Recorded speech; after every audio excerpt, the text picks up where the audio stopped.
Good evening, everyone. As we stand on the threshold of 2025, let me invite you to do something that feels radical, maybe even a little selfish, focus only on yourself. Not in a way that dismisses others, but in a way that deeply honors who you are. Because here's the truth, you can't pour from an empty cup, and you can't create meaningful connections without first connecting with yourself. Vulnerability is often misunderstood. In a world that prizes strength, achievement, and self-reliance, being vulnerable can feel like a weakness, something to hide or avoid. But here's the truth, vulnerability is not only our greatest strength, it is the gateway to connection, creativity, and growth. In 2025, if we are to truly focus on ourselves, we must first come to terms with the idea that vulnerability is essential to living authentically and with purpose. To embrace vulnerability means to allow ourselves to be seen fully and without defense. It's the courage to let go of the image we project to the world and instead reveal our raw, unguarded selves. This isn't about being reckless or indiscriminate in sharing our feelings. It's about letting go of the fear that holds us back from being our truest selves. When we let go of the need for perfection or approval, we make space for real connection. And this connection, whether with ourselves or others, is where the magic happens. Too often, we hide behind the masks of who we think we should be. We might show only the parts of ourselves we believe are acceptable or loved by others. But those carefully constructed walls between us and the world keep us from experiencing true intimacy, both with ourselves and with others. They also prevent us from experiencing the fullness of life, which is inherently messy, unpredictable, and uncertain. To embrace vulnerability is to be willing to be seen in our imperfection, to say, this is who I am, and I am worthy of love and acceptance, even if I am not perfect. When we allow ourselves to be vulnerable, we also allow ourselves to be human. It's in this humanness that we find our deepest strength. Vulnerability is not about weakness, it's about having the courage to show up despite our fear, shame, and uncertainty. It's the willingness to take risks, knowing that we may fail or be hurt, but choosing to do so anyway because we understand that in that risk is the potential for deep learning and growth. In 2025, I challenge you to reflect on what vulnerability looks like in your life. What parts of you have been hidden out of fear of judgment or rejection? What stories or emotions have you been carrying alone, thinking they are too shameful to share? Maybe it's the fear of failure, the feeling that you're not enough, or the discomfort of uncertainty. We all carry these fears, and we all have stories that make us feel less than.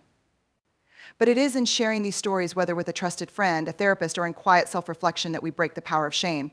We let go of the belief that we are alone in our struggles, and we invite others to do the same. As you start this journey of embracing your vulnerability, remember that it takes practice.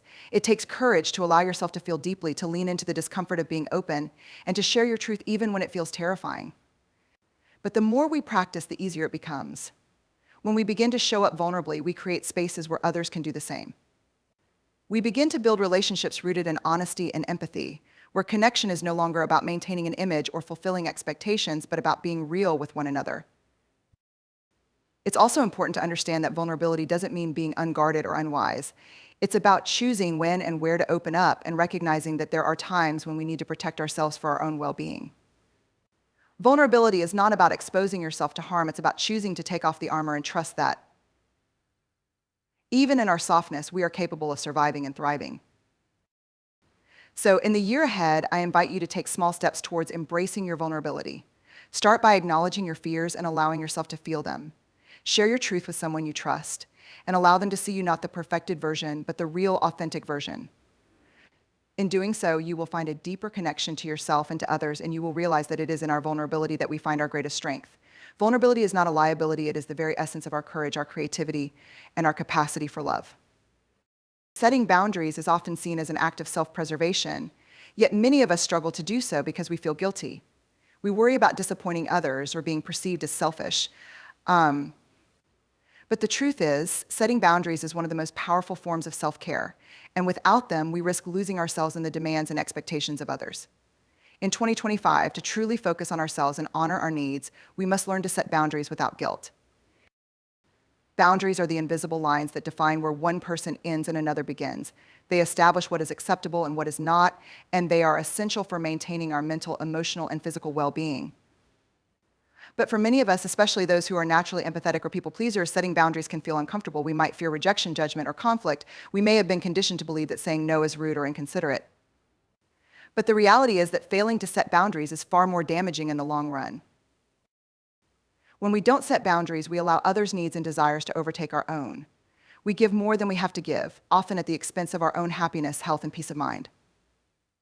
The consequences of not having clear boundaries can manifest in burnout, resentment, anxiety, and even physical illness. This is not a sustainable way to live. Setting boundaries is a way to protect your energy and ensure that you are showing up for yourself first so that you can show up fully for others. The first step in setting boundaries without guilt is recognizing that your needs are just as important as anyone else's. This may sound simple, but for many of us, it's not.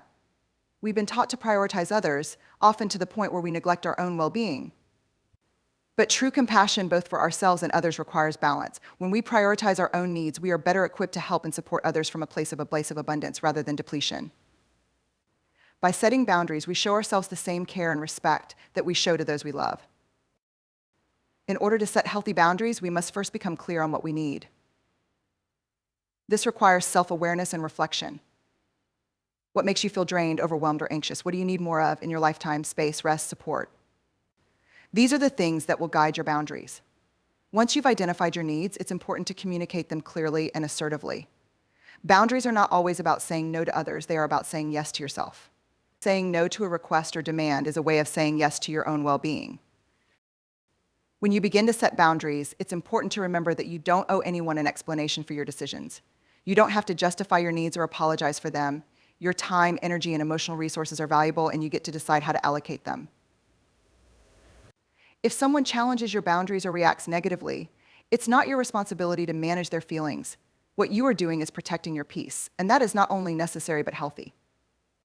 It's also essential to understand that setting boundaries is not a one-time event, it's an ongoing practice. As your life changes, so will your boundaries. And that's okay. Boundaries are fluid, and they should evolve based on your circumstances and needs. Learning to set boundaries without guilt also means practicing self-compassion. It's easy to feel bad when you say no to someone or take time for yourself, but remember that taking care of yourself is not a selfish act. In fact, it's an act of courage and self-respect. It's a way of honoring your own humanity and recognizing that you deserve to be treated with kindness, just as much as you treat others with kindness. When you set boundaries, you are teaching others how to treat you, and you are showing them that you value yourself.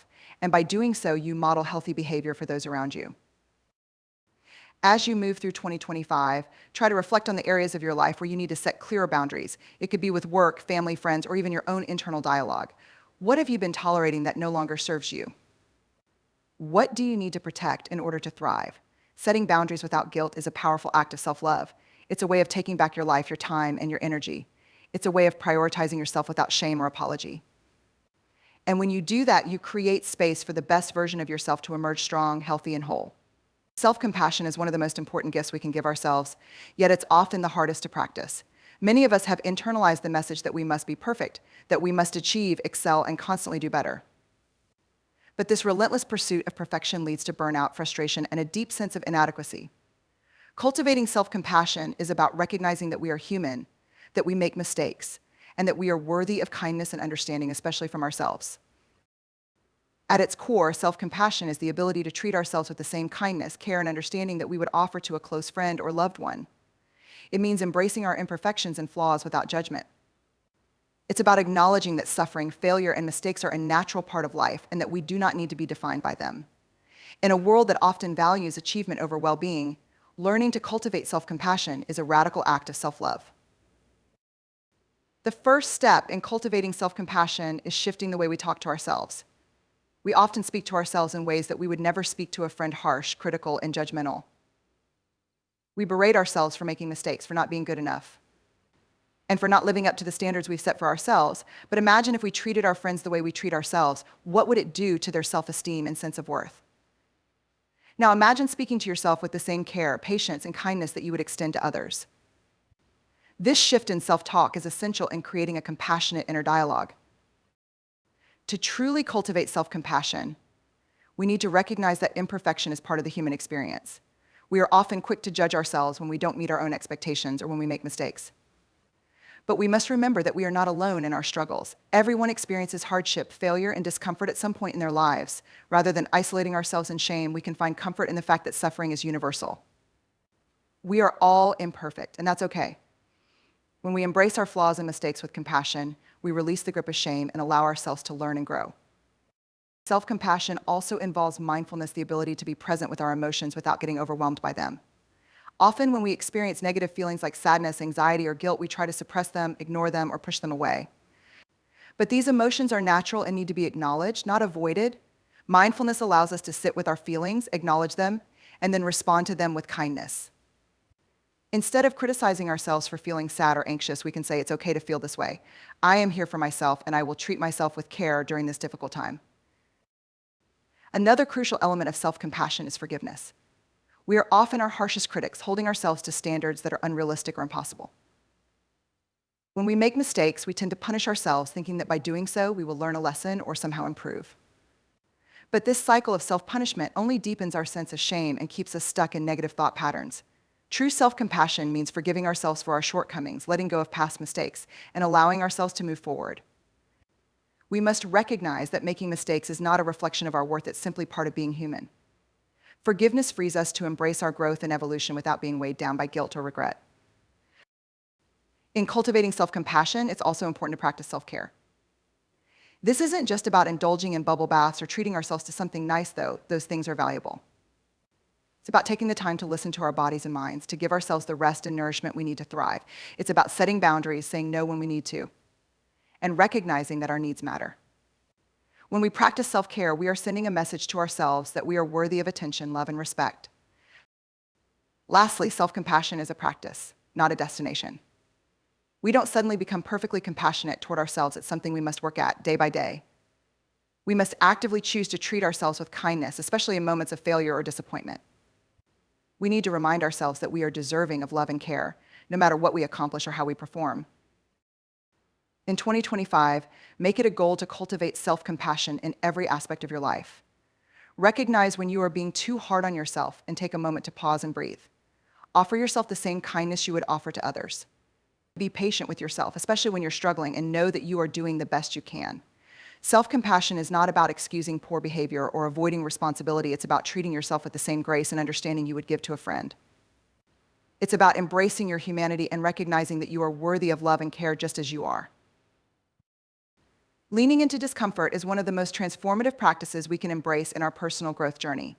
In a world that often encourages us to avoid pain, discomfort, and uncertainty, it can feel counterintuitive to willingly step into these spaces. Yet, it's precisely in these moments of discomfort that we have the opportunity to grow, to become more resilient, and to discover new strengths we didn't know we had. We live in a society that values comfort, ease, and certainty. From the moment we wake up to the moment we go to sleep, we are often in pursuit of minimizing discomfort in our lives. Whether it's through conveniences, distractions, or habits, we do everything we can to avoid the discomfort of uncertainty, failure, or vulnerability. However, this avoidance comes at a cost. The more we avoid discomfort, the more we limit ourselves, our experiences, and our potential.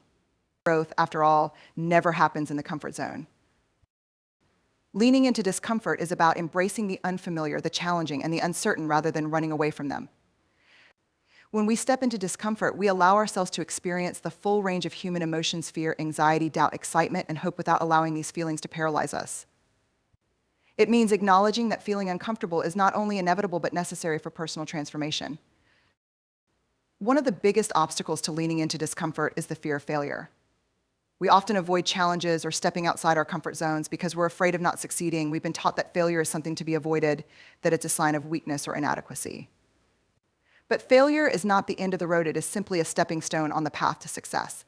Every time we fail, we learn something valuable about ourselves, our limits, and our resilience. The key is not to avoid failure, but to embrace it as an essential part of the learning process. Leaning into discomfort also requires vulnerability. It's easy to stay in situations or environments where we feel safe and in control. But vulnerability means being willing to expose ourselves to uncertainty, to make ourselves open to experiences that may not unfold in the way we expect.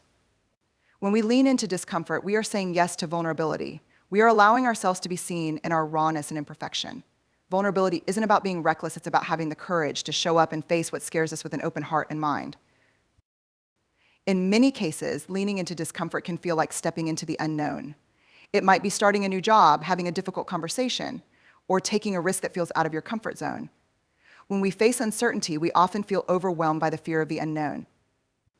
But it is in these moments of discomfort that we learn to trust ourselves. We learn to navigate the uncertainty, to adapt, and to find creative solutions. We also learn that we are capable of handling far more than we give ourselves credit for. The discomfort is temporary, but the strength we gain from pushing through it can last a lifetime. Another critical aspect of leaning into discomfort is accepting that we can't always control the outcome. The discomfort we feel often stems from a fear of the unknown and a desire for certainty. But life is unpredictable, and no amount of planning or control can eliminate that uncertainty.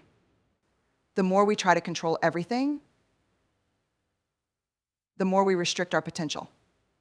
Leaning into discomfort means letting go of the need to control every outcome and allowing ourselves to be open to whatever comes. It's about trusting the process, knowing that even when things don't go as planned, we will learn and grow from the experience. Leaning into discomfort also teaches us resilience. Resilience is not about avoiding challenges, but about how we respond to them. It's about getting back up after falling, finding strength in the face of adversity, and continuing to move forward despite setbacks. When we intentionally place ourselves in discomforting situations, we strengthen our capacity to bounce back. We begin to understand that discomfort is temporary and that we are capable of enduring much more than we realize. In 2025, I encourage you to reflect on the areas of your life where you are avoiding discomfort. What are you afraid to confront? What risks have you been hesitant to take? Challenge yourself to lean into these discomforts, whether it's by pursuing a new opportunity, speaking your truth, or simply sitting with your emotions instead of avoiding them. The more we lean into discomfort, the more we expand our capacity for growth, courage, and resilience. And in doing so, we unlock our true potential and live a life that is richer, fuller, and more aligned with who we are meant to be. Discomfort is not the enemy, it is the doorway to transformation. In a world that often emphasizes big achievements, grand gestures, and monumental milestones, it's easy to overlook the beauty and significance of the small moments. Yet it is these fleeting, everyday experiences that truly make life rich and meaningful. Finding joy in the small moments is not about waiting for the next big thing to happen or constantly striving for something bigger or better. It's about being present and appreciating the little things that make life extraordinary, even in their simplicity. In our fast-paced, goal-oriented culture, it's all too common to rush through life with our eyes fixed on the next achievement, the next task, or the next milestone. We get caught up in the cycle of constantly moving forward, thinking that happiness lies just beyond the next accomplishment. But this mindset leaves us perpetually dissatisfied, always looking ahead and never fully appreciating the present. The truth is, joy doesn't have to come from monumental achievements or major life changes. It can be found in the quiet moments, the ordinary experiences, and the small, seemingly insignificant details of daily life. Finding joy in the small moments starts with mindfulness, the practice of being fully present in the here and now. When we slow down and really pay attention to what's happening around us, we begin to notice the beauty that we so often take for granted. The way the sunlight filters through the trees, the sound of laughter shared with a friend, the taste of your morning coffee, or the feeling of your feet sinking into soft sand at the beach. These are the moments that make life feel alive. The challenge is not to wait for these moments to appear, but to actively seek them out, to be open to them, and to savor them when they arise. We often think that happiness requires something big, something dramatic, or something life-changing. But when we cultivate the habit of appreciating small joys, we begin to see how much beauty is already present in our lives. For example, take a moment to appreciate the comfort of your favorite blanket on a chilly evening, or the way a child's face lights up with excitement over a simple gift. These moments are rich with joy, and yet we often rush past them thinking they don't matter as much as the bigger milestones. But the truth is, the accumulation of these small moments is what truly adds up to a fulfilling life. Finding joy in the small moments also involves letting go of a constant need for perfection. We often wait for the perfect conditions to enjoy something or to feel satisfied, thinking that happiness will arrive once we reach a certain goal or tick off a to-do list. But in reality, there is no perfect moment, and waiting for it can make us miss the opportunities to experience joy right now. Acknowledge that life is imperfect, and it's within this imperfection that we can find the most authentic joy. The laughter that erupts during a chaotic dinner with family, the joy of cooking a meal that isn't quite right but still tastes delicious, or the satisfaction of a project that's not perfect but done, all of these moments are filled with real joy, and they are worth celebrating. When we focus on the small moments, we also cultivate gratitude. Gratitude is a powerful practice that enhances our ability to appreciate life as it is. By consciously choosing to be thankful for the little things, we shift our focus away from what we lack or what's missing in our lives. Instead of feeling discontent because we haven't achieved all of our goals, we begin to see how much we have right in front of us. This shift in perspective not only brings more joy into our lives, but also reduces stress and anxiety. When we practice gratitude for the simple moments, the smell of fresh rain, a kind word from a colleague, the warmth of a hug from a loved one, we train our minds to notice and appreciate the goodness that is already present. Finding joy in the small moments also requires an openness to spontaneity. Sometimes it's the unexpected, unplanned experiences that offer the most joy. Whether it's a last-minute walk in the park, an impromptu dance party in the living room, or a surprise phone call from an old friend, these unscripted moments bring a sense of freedom and delight. Life doesn't have to follow a strict plan or a carefully crafted schedule to be meaningful. When we let go of the need for control and embrace the spontaneity of life, we allow ourselves to fully experience the joy that exists in the present moment. In 2025, make it a priority to find joy in the small moments. Pay attention to the little details of your day and practice gratitude for them. Embrace imperfections, let go of the pursuit of perfection, and allow yourself to feel joy even in the most ordinary experiences. By cultivating this mindset, you will begin to notice that joy isn't something we need to wait for. It's something we can create by simply being present and appreciating what is already around us. The small moments are where the magic happens. They are the heartbeat of life. And when we learn to savor them, we discover a deep, lasting happiness that doesn't depend on anything external, but is rooted in our ability to be fully present in the now. Committing to authenticity is one of the most powerful and liberating decisions we can make in our lives. In a world that often encourages conformity, perfection, and the pursuit of external validation, staying true to who we really are can feel like an act of rebellion. Yet embracing authenticity is not just about rejecting societal expectations, it's about honoring our true selves and living in alignment with our values, desires, and beliefs. It's about shedding the masks we wear and allowing ourselves to show up as we truly are, flaws, imperfections, and all. Authenticity begins with self-awareness. To be authentic, we first need to understand who we are, what we value, and what truly matters to us. This requires a deep and honest reflection about our thoughts, feelings, and actions. It means asking ourselves tough questions. Are we living in a way that reflects our true desires, or are we simply going through the motions to please others? Are we making choices based on who we are or based on who we think we should be? Self-awareness is the foundation of authenticity, because without it, we are likely to act in ways that are inconsistent with our true selves. One of the biggest barriers to authenticity is the fear of judgment.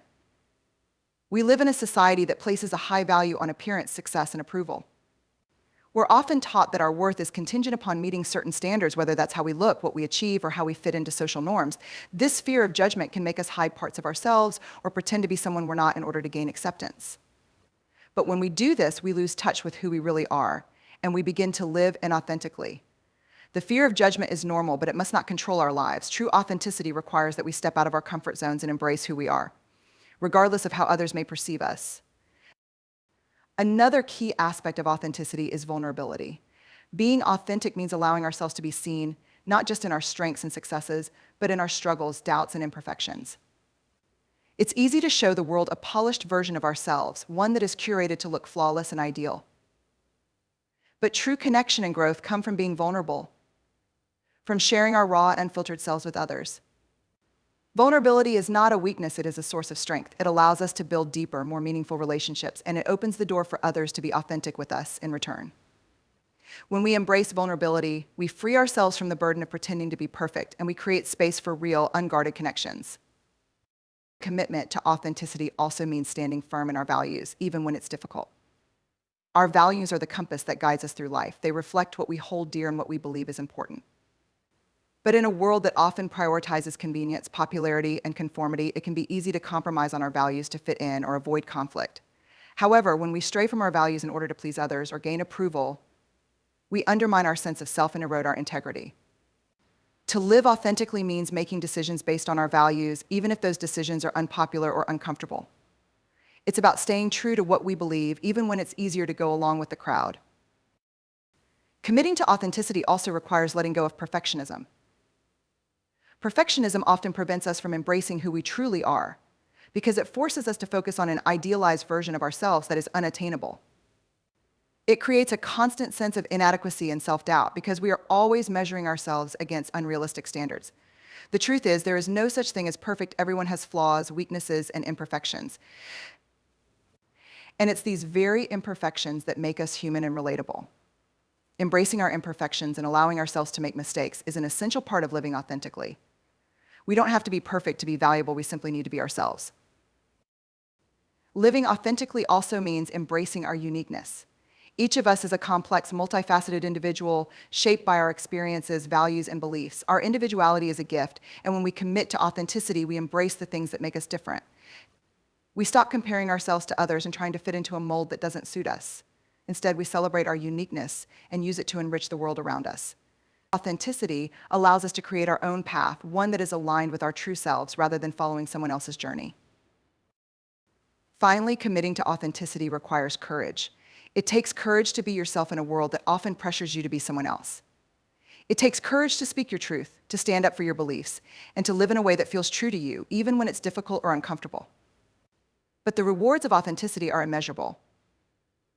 When we live authentically, we experience a deep sense of fulfillment and peace, knowing that we are true to ourselves. We attract people and opportunities that are aligned with our values, and we create a life that is meaningful and authentic. In 2025, make the commitment to live authentically. Take the time to reflect on who you truly are and what you truly want. Let go of the fear of judgment and embrace vulnerability. Stand firm in your values, even when it's difficult, and let go of the need for perfection. Celebrate your uniqueness and live courageously, knowing that being authentic is one of the most powerful and freeing choices you can make. When you commit to authenticity, you allow yourself to live a life that is fully aligned with who you are. And that is the foundation of true happiness and fulfillment.